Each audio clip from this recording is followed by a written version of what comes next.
Pour éviter de devenir une ville Airbnb, le maire a voulu inciter les propriétaires à louer sur la durée.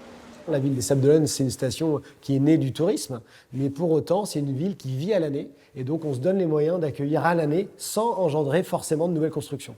Mais pour ça, il a fallu sortir le carnet de chèques. Une aide financière pour convertir des logements qui sont en résidence secondaire pour les passer à l'année. Pour les plus grands logements, ça peut être jusqu'à 10 000 € sur 3 ans. Donc, on a 2 000 logements qui étaient en location touristique et qui sont passés en location à l'année. Une aide financière en guise de carotte, mais il y a également le bâton, de la taxe d'habitation.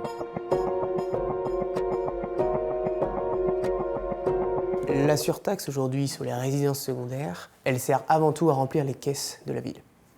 La surtaxe ne crée pas de logement. Elle ne loge pas plus de personnes.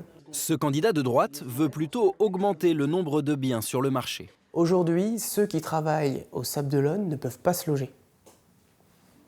Je vais réhabiliter des logements. Je vais construire, si nécessaire. Je veux qu'une nouvelle génération puisse s'installer aux Sables-d'Olonne. Taxer les résidences secondaires, ce n'est pas la solution non plus pour le Rassemblement national. Moi, je suis contre les taxes, les surtaxes, etc. Il faut arrêter d'aller chercher l'argent dans le portefeuille des gens, ça suffit. Il faut plutôt proposer des solutions alternatives. On va stopper définitivement toute nouvelle construction sur les résidences secondaires. Pour la candidate de gauche, au contraire, il faut maintenir la surtaxe, mais pas seulement.